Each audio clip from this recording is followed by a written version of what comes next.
Warahmatullahi wabarakatuh. Assalatu wassalamu ala asrofil anbiya'i wa mursalin wa ala alihi wa sahbihi ajma'in, amma ba'du. Yang terhormat Bapak Kepala Sekolah SDN Karang 21, yang terhormat Bapak Ibu Dewan Guru SDN Karang 21. Puji syukur kehadirat Allah Subhanahu wa Ta'ala. Karena berkat rahmat dan hidayahnya lah kita semua bisa berkumpul di sini dalam keadaan sehat. Salawat serta salam selalu kita curahkan keharibaan baginda besar Nabi kita Muhammad Sallallahu Alaihi Wasallam. Semoga kita semua mendapatkan syafaatnya dan diakui sebagai umatnya. Pada pagi hari ini kita akan melakukan diskusi yaitu tentang disiplin positif. Disiplin positif itu dimulainya dari peraturan kelas yang ada di tiap-tiap kelas, dari kelas 1 sampai ke kelas 6. Nah, di sana dipajang di kelas ada peraturan yang sudah dibuat oleh Bapak Ibu Dewan Guru. Misalnya kalau kita ambil contoh peraturan kelas, tidak boleh membuang sampah di dalam kelas. Misalnya tidak boleh membuang sampah sembarangan di dalam kelas. Salah satu contoh peraturan kelas. Kemudian kira-kira contoh apa lagi peraturan kelas yang Bapak Ibu yang ada di kelas Bapak Ibu? Rizky, keluar. Tidak boleh berlari-larian di dalam kelas. Kemudian apa lagi? Tidak boleh makan di dalam kelas. Ya, oke. Terus apa lagi?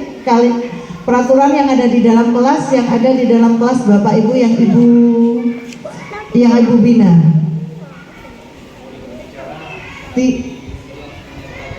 Tidak boleh berbicara sendiri selama berlangsungnya pelajaran. Ada lagi peraturan kelas yang lain?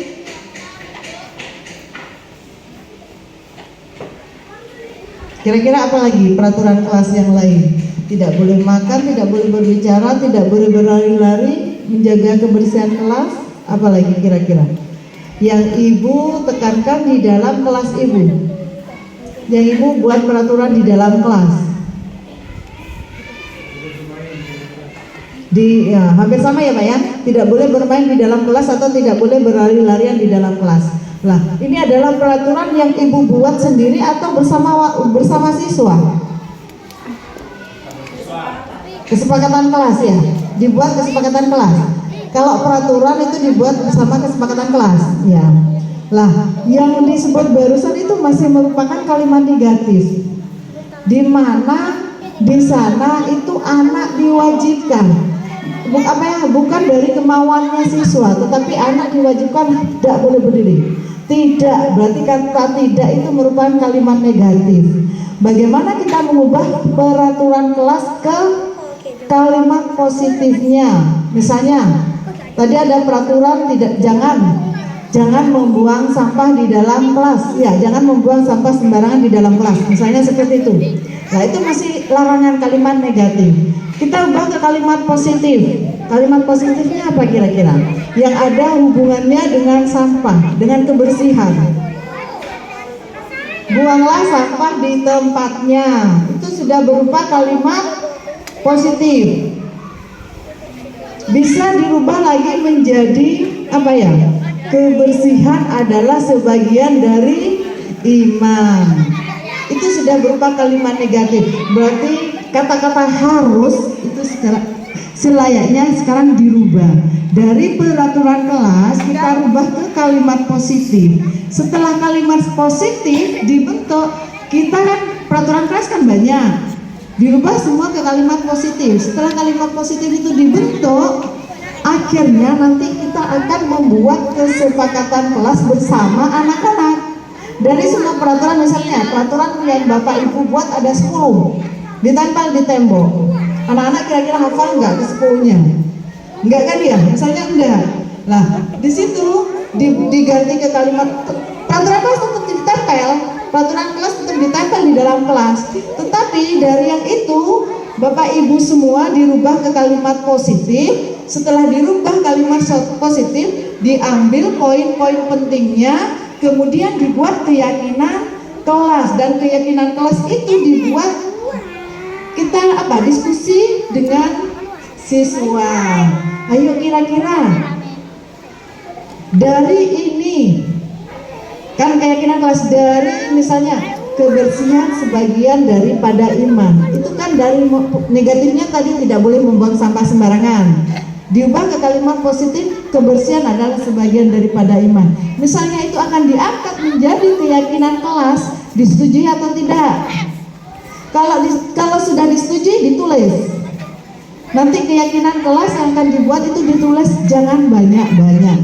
Buat keyakinan kelas itu 4 atau 5 saja, yang sekiranya siswa itu hafal. Siswa itu hafal, nanti keyakinan kelas itu harus dihafal sama siswa. Misalnya kebersihan sebagian daripada iman, kan itu sudah menyangkut bukan hanya kebersihan saja kan, bukan hanya kebersihan di kelas, termasuk kebersihan, termasuk kebersihan diri sendiri. Nah, di sini tugasnya Bapak Ibu di awal pelajaran, di awal semester awal masuk kelas, dari membuat perubahan diubah ke kalimat positif, kemudian mendiskusikan itu membuat keyakinan kelas. Nah, bagaimana nanti pelaksanaannya di dalam keyakinan kelas itu? Pasti semuanya tidak akan mulus, pasti ada kendala ya. Ada kendala, misalnya ada kasus. Bagaimana kita menyikapi kasus? Tadi pagi sudah ada kayaknya itu, ada dari kelas 3 dan kelas 5. Dan ternyata yang memulai dulu adik kelas ini, yang memulai dulu adik kelas ke kelas 5. Itu sudah pagi-pagi sudah ada kasus. Bagaimana kita menghadapi kasus itu? Sekarang menghadapi kasus itu kita menggunakan segitiga restitusi. Pertama yang diambil itu adalah validasi tindakan yang salah. Maksudnya validasi tindakan yang salah itu tidak langsung menerima laporan dari satu siswa. Kita ngecek kebenarannya. Kenapa kok bisa seperti ini? Apa benar kamu yang melakukan? Atas dasar apa kamu melakukan itu? Nah, itu namanya memvalidasi tindakan. Bapak Ibu harus benar-benar kalau tindakan itu sudah benar-benar dilakukan siswa, bukan hanya sekedar fitnah. Setelah memvalidasi tindakan, baru kita menstabilkan identitas. Distabilkan identitasnya, benar kamu yang melakukan. Kenapa kamu melakukan itu? Proses penstabilan sudah ya, dari menggali suatu masalah kemudian stabil. Kenapa kamu melakukan itu? Apakah tidak ada cara lain selain yang itu yang kamu lakukan? Nah, di dalam proses menstabilkan identitas bisa menggunakan kalimat seperti itu.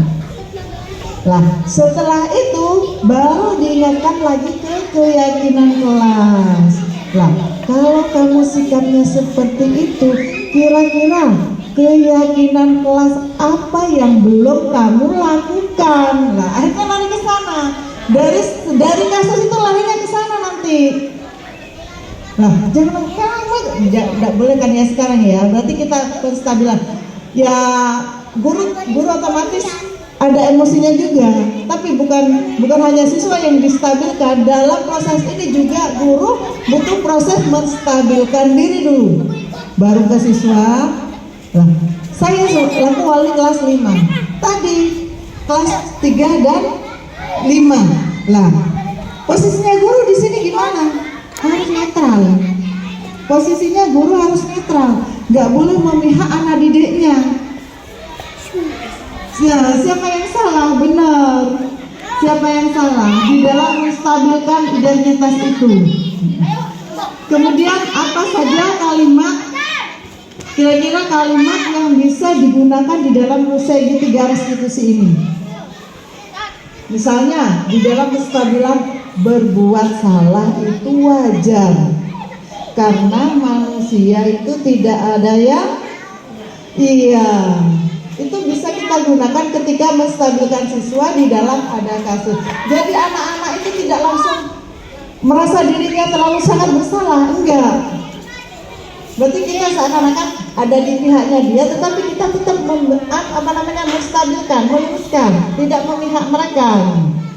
Kemudian sekarang, ayo kita sama-sama mencari solusinya. Itu termasuk menstabilkan identitas. Validasinya bagaimana? Ya, validasinya bagaimana? Yang bisa kita lakukan. Kalau misalnya kamu boleh melakukan kesalahan, karena itu hal yang wajar. Karena manusia itu bukan manusia yang sempurna, itu proses penstabilannya. Kemudian validasinya, kira-kira dari tindakan yang kamu lakukan, apa yang dapat kamu dapatkan? Kepuasan apa yang bisa kamu dapatkan? Kan dengan segitu dia sudah mengakui kan ya, sudah mengakui kalau dia melakukan kesalahan. Kemudian kepuasan apa yang dapat kamu lakukan? Yang kamu dapatkan? Puas bu, coba-coba biasa kan seperti itu. Ya. Di saat kamu menerima kesenangan, di saat kamu mendapatkan kesenangan, kira-kira ada pihak lain yang menderita enggak? Ada enggak? Nah, di sini kita proses validasi tindakan. Marena. Setelah akhir-akhirnya ya ujungnya nanti kembali lagi ke keyakinan kelas. Posisi guru bagaimana kalau di sini? Kan 5 posisi kontrol guru. Sudah kira-kira guru sudah paham semua ya? 5 posisi kontrol guru. Yang pertama bertahan hidup. Kemudian ada posisi penguasaan, ada yang sebagai pencari kesenangan, kemudian kebebasan dan kasih sayang, rasa diterima. Kalau kesalahan seperti tadi, kira-kira posisi kontrol apa yang bisa digunakan? Bertahan hidup kah? Tidak. Anak-anak tadi membuli, kemudian berusaha membela diri, mempertahankan. Kira-kira posisi apa yang mereka?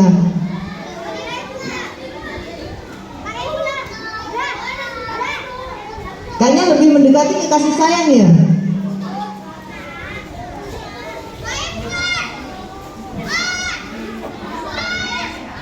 Nasihat, pemberian nasihat ke anak-anak ya.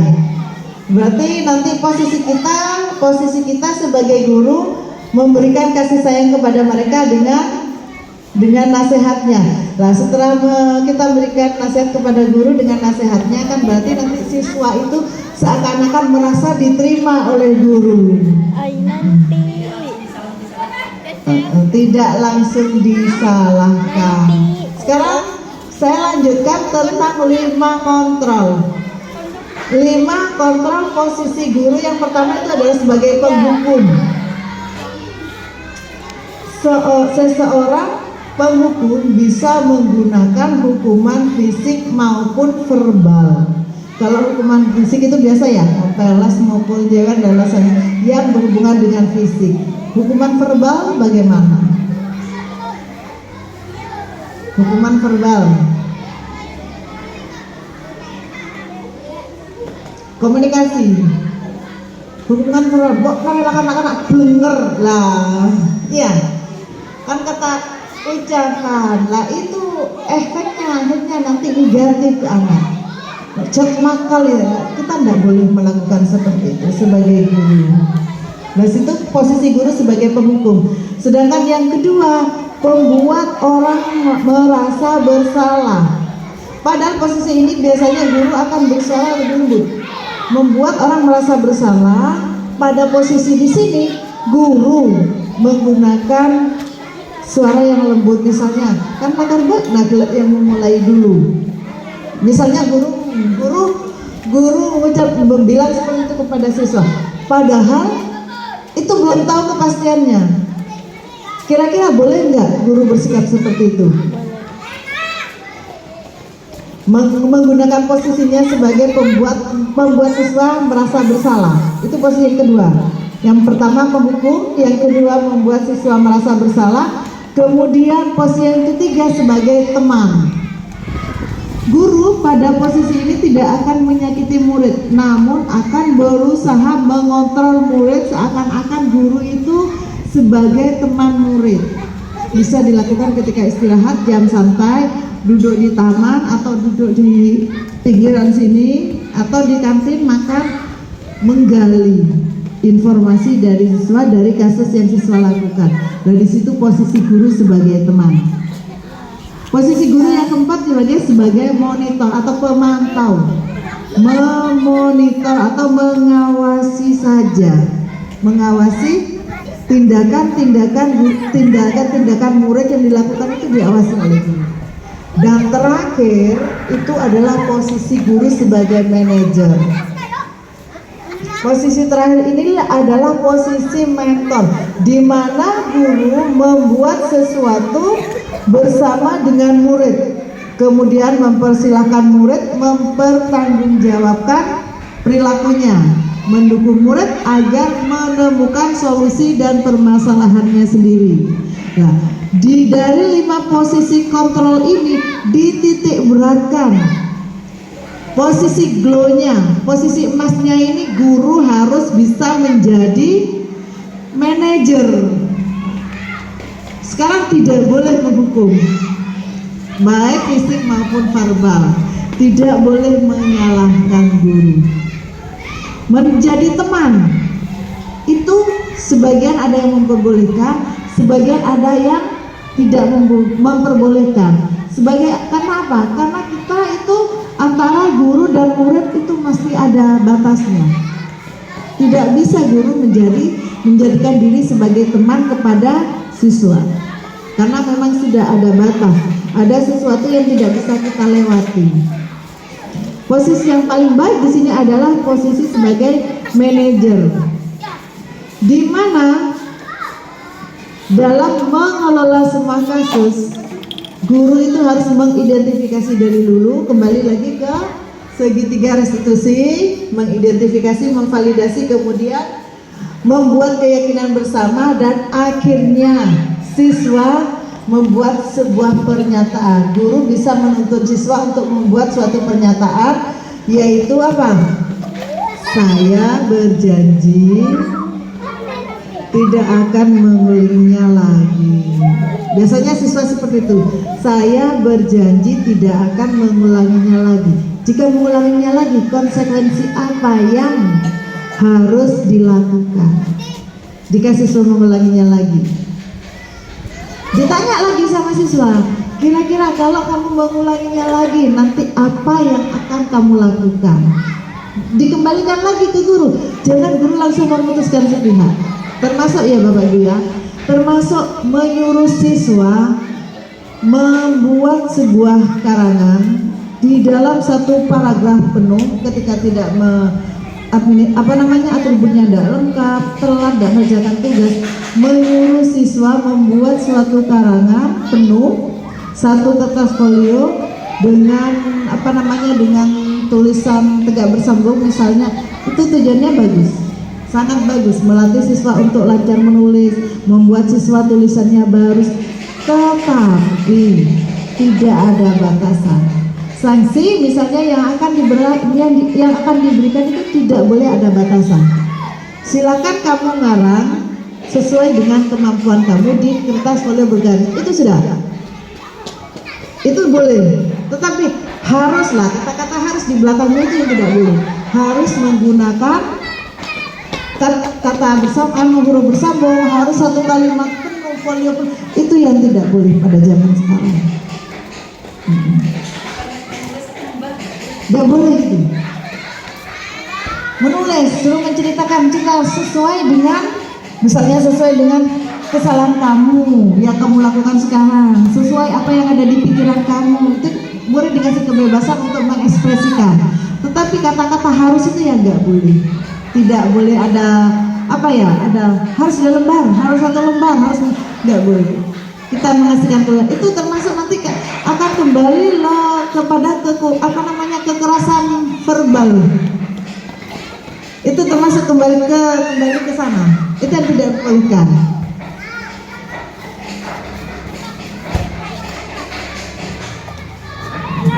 Kalau dari hal-hal yang saya jelaskan tadi, kira-kira ada pertanyaan atau gimana?